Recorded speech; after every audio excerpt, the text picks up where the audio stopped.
Прывітанне, сябры, гэта падкаст «Светкі левай рукі Гіцеля, і сёння мы абмяркуем Бундеслігу. Мяне завуць Ваня, Меня зовут Алексей.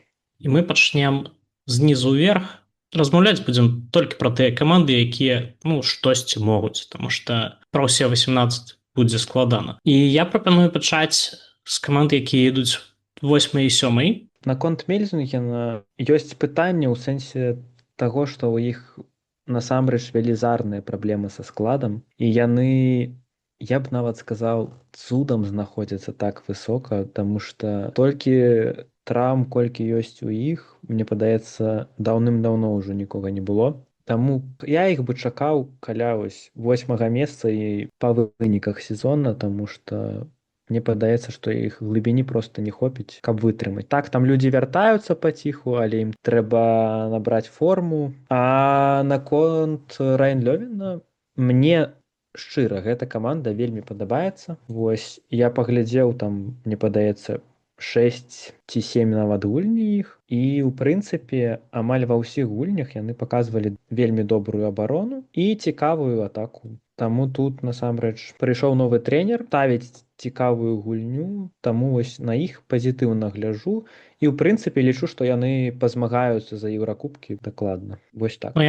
Я тут таксама, напэўна, даволі аптымістычны, прычым наконт абодвух калектываў. Тое, што Мельзунген, нягледзячы на ўсе праблемы, нягледзячы на тое, што ў іх траўмаваных гульцоў, якіх мы прызвычаіліся бачыць, іх больш, чым нетраўмаваных, і тое, што нягледзячы на гэта яны штосьці паказваюць. Канешне, далёка не аптымальна, але я веру ў тое, што яны могуць набраць форму цягам сезону і падняцца крыху вышэй. Гэта не чэмпіёнства, але гэта барацьба, можа там за 3-4 пазіцыю, дзесьці так. Можа быць, калі ўсё пойдзе вельмі добра. Калі не будзе стабільнасці, насуперак усяму, таму што мы ведаем, што ім гуляць вельмі цяжка. Калі не будзе гэтай стабільнасці, гэта можа змаганне за 6-й радок, які дазваляе гуляць у еўракубках. Што тычыцца Райан Лёвен, так, напэўна, не ў гэтым сезоне, таму што мы бачым такі падбор гульцоў, якому пазайздросціць шмат хто. Палова каманд Лігі чэмпіёнаў, калі б ім сказалі, давайце вось гэты склад, яны такія, окей, забіраем усіх, няма пытання, тому што топавыя кіперы, топавы першы варыянт атакі, топавая абарона, але, калі запрацуе вось уся трэнерская думка, тады, напэўна, яны будуць змагацца. Ці будзе гэта цягам гэтага сезона, я не ведаю, хацелася б, але таксама, напэўна, барацьба за бронзу, як максімальны добры вынік, і барацьба за еўракубкі як рэалістычна. Так, пагаджуся з табой, і яшчэ хацеў дадаць і вылучыць у Райан Лёвене, канешне, лінію брамнікаў. Яны статыстычна, яны вось самая моцная лінія брамнікаў, у іх там 31-19% адбітых. Вось, таму там наступныя ідуць брамнікі Кіля, только брамнікі Фюкса ідуць. Вось, таму насамрэч Дэвід Спэс у асноўным ён робіць там шыкоўную працу. Шпат гэта будучыня нямецкага гандболу без варыянтаў. Это першы нумар, можа нават ужо і цяпер. Калі б, канешне, форма Анзі Вольфа не была такой шкоўнай, то быў бы ўжо.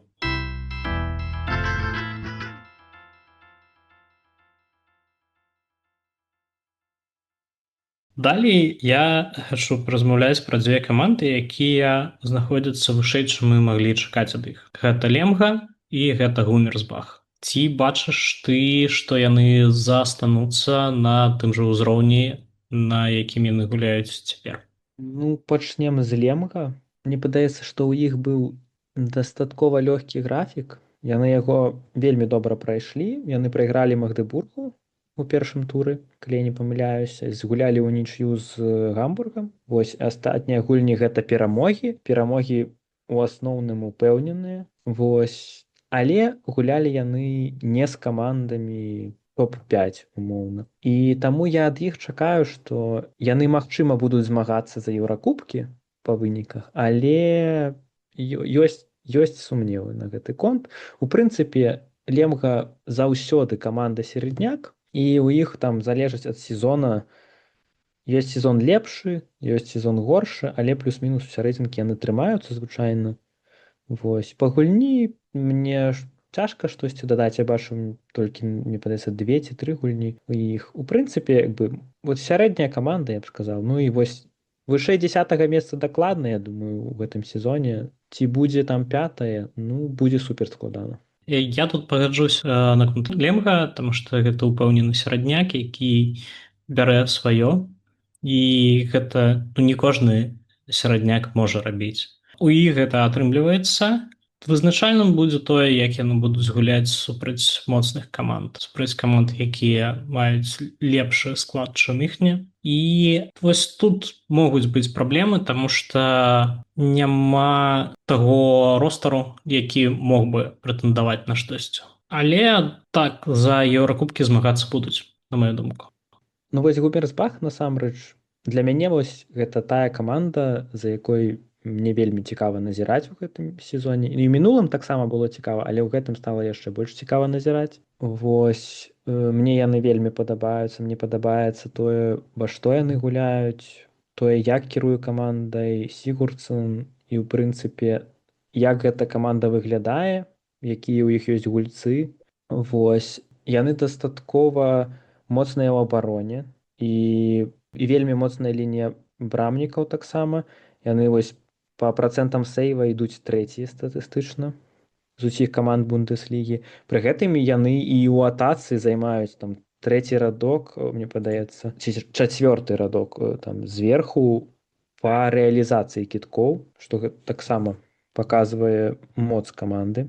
Вось прыйшоў у гэтым сезоне Сміт, і мне падаецца, што ён вось знайшоў сваю гульню. Быў там не вельмі добры перыяд у Фленсбурге, і зараз ён павяртаецца да сваёй праймавай формы. Таму вось Гумерсбах, мне падаецца, будзе змагацца за еўракубкі дакладна да апошняга, і я бы іх чакаў, магчыма, нават у чацвёркі. Ну, я так думаю, што Гумерсбах для мяне гэта каманда, якая можа нават і за другі радок паспрачацца. Мы разумеем, што гэта трэнерская каманда, і тое, як яны знаходзяць гульцоў, гэта топ. Ну, то бок, у цябе ёсць гульцы ўзроўня вышэй за ўзровень клуба па фінансах, па чаканнях. Ну, то бок, падпісаць Кузмановича, падпісаць Смітс, мець добры ростар, мець добрую моладзь, мець каманду, якая рухаецца прыкладна ў аднолькавым тэмпе. Гэта важна.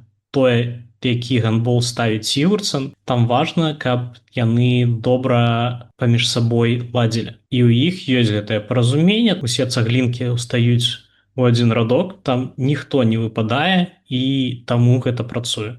Канешне, ёсць правальныя матчы, паразы якраз ад Лемга і Айзенаха. Ну, то бок, наўрад ці гэта будзе самы стабільны клуб у Бундеслізе, наўрад ці. Але тое, што яны могуць, і тое, што яны на лапаткі палажылі Берлін, тое, што яны не заўважылі Мельзунген, гэта кажа шмат пра што. Паглядзім іх на фоне Кіля і Магдебурга, але пакуль што гэта заяўка на вялікі поспех. Так, і выглядае, што вось гульні на выездзе у Гумерсбаху так больш складана даюцца. Дома яны выглядаюць нашмат больш упэўнена.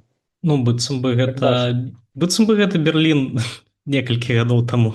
Ну, у прынцыпе, мне падаецца, што ў Бундеслізе там большасць каманд, яны такія вось вельмі любяць дома, і на выездзе не вельмі.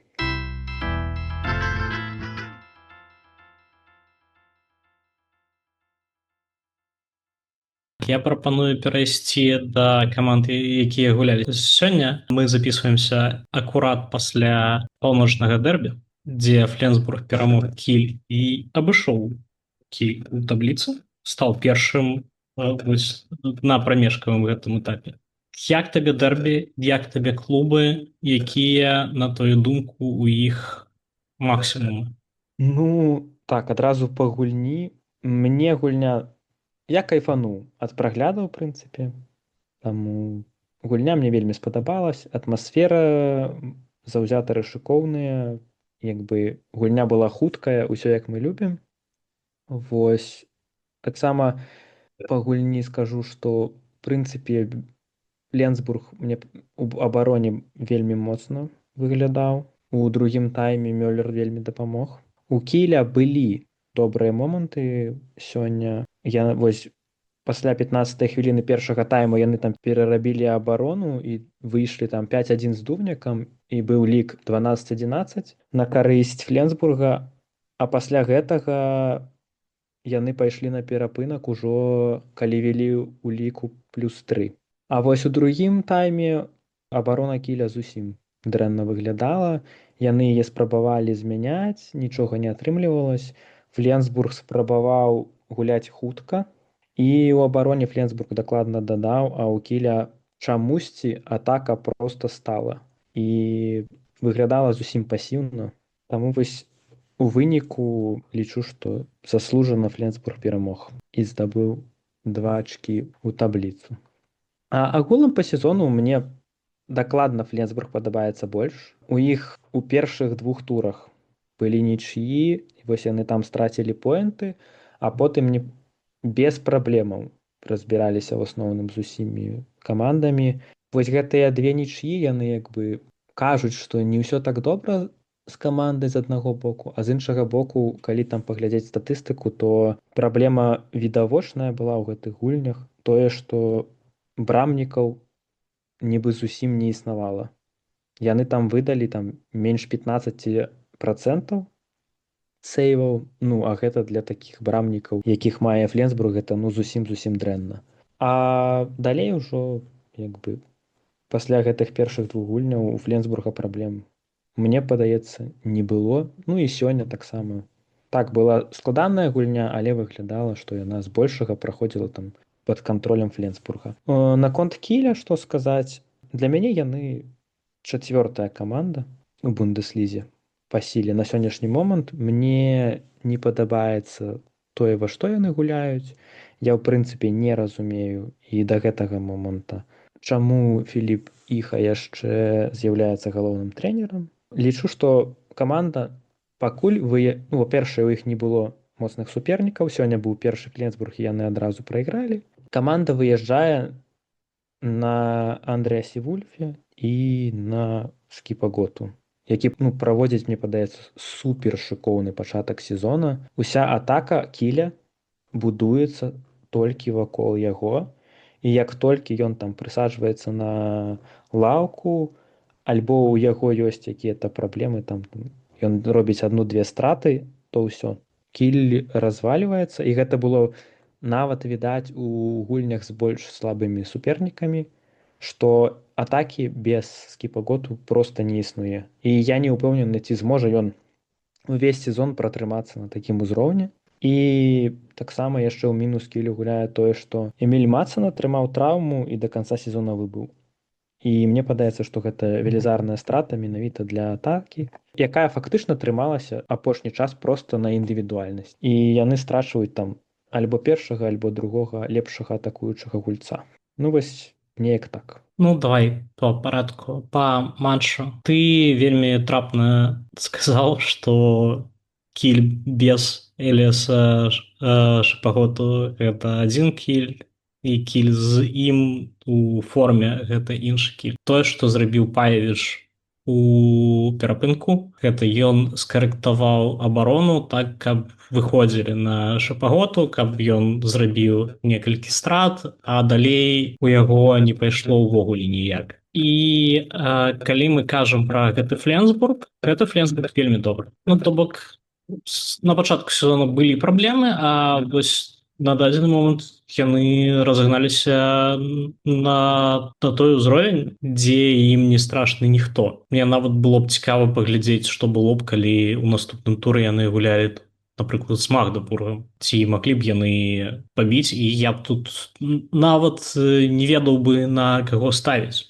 Таму што ўсё працуе, Пютлік у форме, Гергіч у форме. Тут нават каментатар Крыс Райлі, калі каментаваў, ён такі, Гергічу не хапае гульнявого часу, ён хоча больш, і гэта даволі такая вялікая праблема подвешанае, што у цябе ёсць два топ-гульцы, якіх трэба неяк разводзіць па часе. Што да ўсяго іншага, топ-кіперская пара, напэўна, найлепшая пара у Германіі па імёнах, па ўзроўню. І гэта працуе. І тое, што яны паказваюць гэта ў такіх матчах, гэта топ. То бок ад Фленсбурга я чакаю, што гэта каманда, якая будзе змагацца, калі не за чэмпіёнства, то за месца ў лізе чэмпіёнаў. Што да Кіля? Я раскрою сакрэт.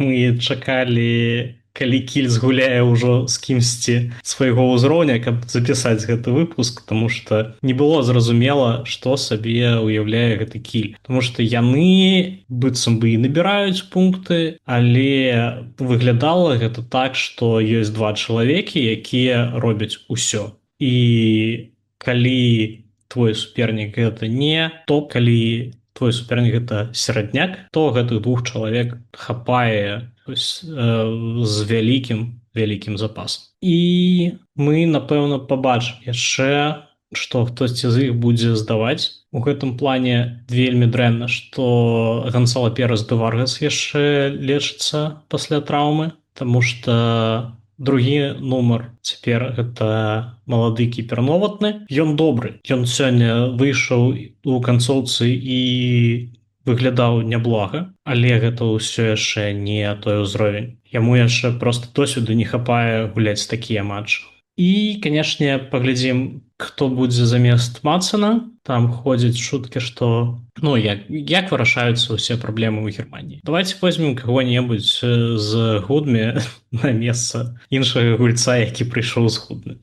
Напэўна, так яно і будзе, паглядзім. Я б яшчэ хацеў наконт пазіцыі там правага паўсярэдняга. Сёння у гульні был такі момант, што выглядала так, нібы Райкін, калі 1-1 абыгрывае, супраць яго там і Пытлік не мог адабараняцца, і Гергіч. І ён і галы здабываў, і двушкі. Але падаецца, што яго проста не хапіла сіл, каб у другім тайме таксама ціснуць на гэту пазіцыю, каб здабываць гэтыя лёгкія галы. І выглядае так, што ён не вывозіць проста 60 там хвілін, нават менш, чым 60, бо ў абароне ён уже не гуляў у другім. Слухай, будзем шэрымі. З ягонага года ўжо ўсе коні падохлі. Магчыма і так. Тое, што чалавек у свае 30 плюс не можа згуляць 60 хвілін на адным узроўні, нічога тут дзіўнага няма. Усе маладзейшымі не становімся. Але калі б у Кіля быў добры трэнер, то вось гэтыя две тройкі у задняй лініі, адна умоўна маладая, іншая умоўна дасведчаная, гэта топ склад. Але мы бачым, што ёсць праблемы. Яны ўратаваліся ў матчы з Рейнлёвем. Давай не будзем пра гэта забывацца, што яны там 3 адквіталі ў апошнюю 5 хвілінку. І там магла быць яшчэ большая страта. То бок для мяне Кіль не выглядае ўвогуле як топ. Напэўна, яны пазмагаюць за другі радок, але гэта не іхняя заслуга, а заслуга таго, што быццам бы ліга стала раўней і не з-за таго, што каманды сталі лепш, але рэалістычна, 4-3 месца. Наўрад ці вышэй. Так, для мяне таксама. Кіль это...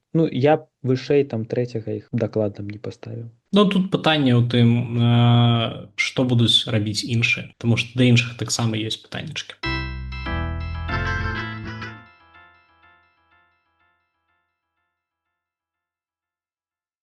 І у нас апошняя двойка.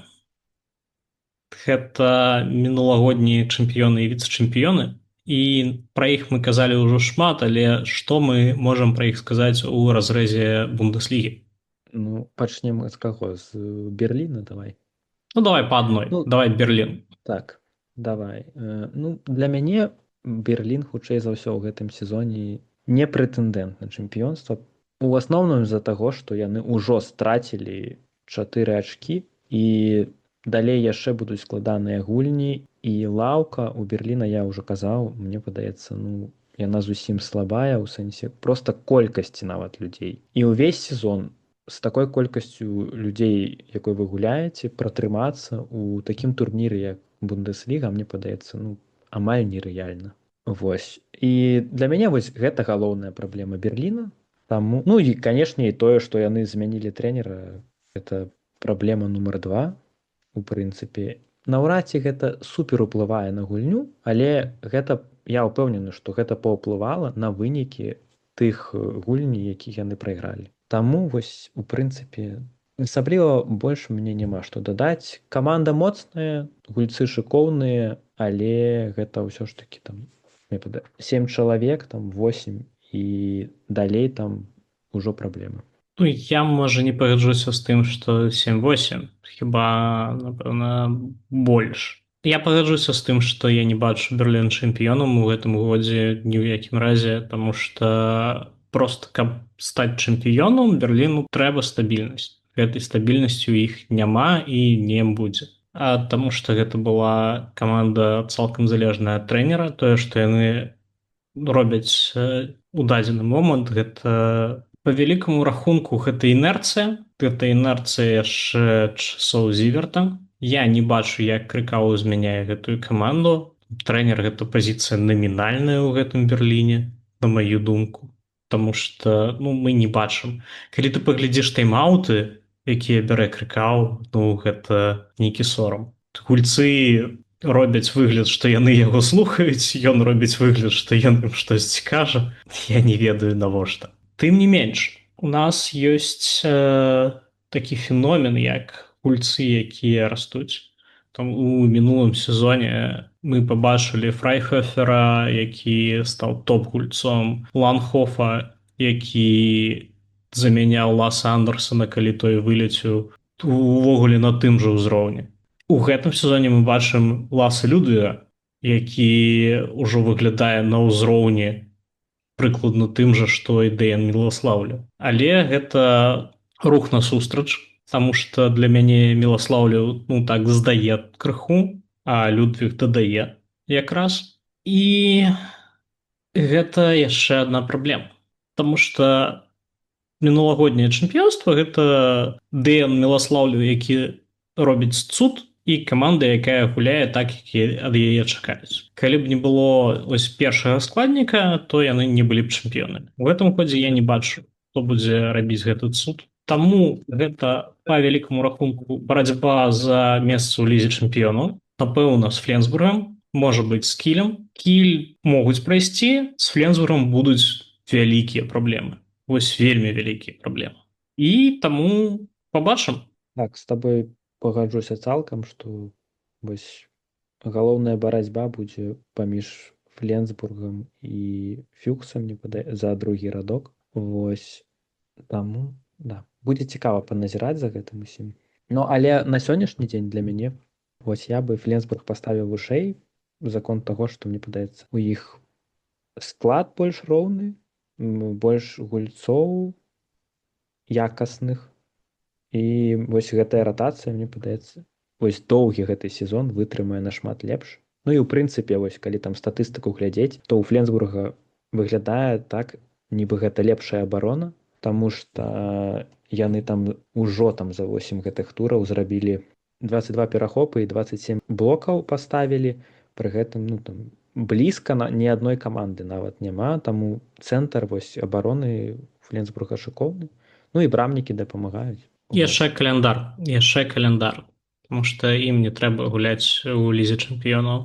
Гэта робіць іх прэтэндэнтамі, так. Ну і што? Мы дададзім што-небудзь пра Магдебург, найлепшы клуб у свеце на гэты момант, нягледзячы на тое, што яны трэція на суперглоубе. Ну вось так, трэба дадаць, што чэмпіянат свету сярод клубаў яны прайгралі, але ну там трохі якой дзіўная гульня была, мне падаецца, зусім там невыніковая. І, дарэчы, Магдебург жа згуляў таксама вось такую гульню з Барселонай. Яны там зусім нізкая результатыўная была яна. І вось з Веспермам таксама яны згулялі. Адну выйгралі, іншую прайгралі. І яшчэ трэба дадаць, што Магдебург страціў ачкі ў Эрлангене. Ну, слухай, Эрланген гэта... Адразу пасля Барселоны, так. Яны страцілі іх, прычым там быў перапынак адзін дзень. Ну, то бок, фактычна, яны 18-го гулялі, потым 19-го быў дзень адпачынку, і 20-го яны ўжо згулялі на выездзе. Ну, і хутчэй за ўсё гэта паўплывала як бы, але факт застаецца фактам. Вось. Ну і калі вось пра Эрланген кажам, падаецца, што вось Эрланген гэта вось такая ведаю каманда, якая хутчэй за ўсё дзівіла ўсіх, ну таму што яны стаялі на выхад у мінулым сезоне, а ў гэтым сезоне яны з усімі лідарамі згулялі ну, вельмі добра. Ну, я б сказаў нават шыкоўна на той склад, якой яны маюць. Слухай, мне для тебе прапанова. Ты бярэш Эрланген і бярэш трох галоўных кантэндараў. І ставіш кожны матч на Эрланген нейкую невялічкую суму, і ты пабачыш, што ты кожны сезон будзеш у плюсе. Кожны сезон ты будзеш у плюсе. Эрланген гэта проклятае месца, дома яны могуць каго заўгодна, асабліва каманду, якая выхалашчана. І калі мы кажам пра гэты Магдебург, там праблема увогуле хутчэй не ў фізіцы была, а ў тым, што у Барселоне яны аддалі ўсіх сябе, і вось проста эмацыйна даволі цяжка гуляць, даволі цяжка пераключацца на такім высокім кантрасце на штосьці менш цікавае, і напэўна з-за таго і была праблема. Але такіх момантаў будзе няшмат, і больш за тое мы бачылі, што Магдебург робіць з прамымі канкурэнтамі, і там ну просто гэта вынас цела. То нават ніякага ценю канкурэнцыі там не было і ў паміне. Ну так. Ну, хацелася яшчэ дадаць, што вось апошняя гульня была ў іх з Гамбургам на выездзе таксама атрымалася пасля вось суперглоуба таксама дастаткова складаная. Ну і хутчэй за ўсё это таксама было звязана, што шмат гульняў за апошні час і проста вось камандзе было вельмі складана там ментальна перабудаваць сябе, але ўсё роўна гэта перамога.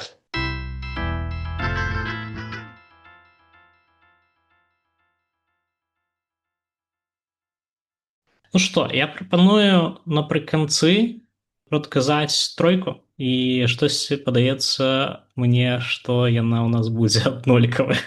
Хутчэй за ўсё так. Ну, для мяне Магдебург лепшая каманда, самы таксама ну я вось з Фленсбургам іх менавіта там роўнасць і якасць склада я бы плюс-мінус раўно паставіў, але па гульні Магдебург першая каманда, Фленсбург другая і Берлін трэцяя. Вось так. Ну для ну вось і прычым я не сумняваўся вось у гэтым там парадку плюс-мінус.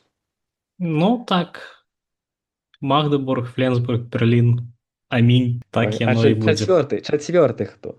Вось для цябе. Ну я не ведаю, я буду за Гумерсбах заўзець, але можа і кіль. Бачыш, у нас нават тут у нас сышліся погляды таму што я таксама лічу, што Гумерсбах хутчэй за ўсё будзе чацвёртым, а вось кіль адваліцца на 5-й радок. Ну але паглядзім. Ну паглядзім. Нас кіль здзівіць, заўтра здымуць уже іху і новы галоўны трэнер прывядзе да чэмпіёнства. Ну што, на гэтых добрых словах пра Ярана Зіверта мы скончваем гэты выпуск. Сустрэнемся праз 2 тыдні. Да пабачэння. Да пабачэння.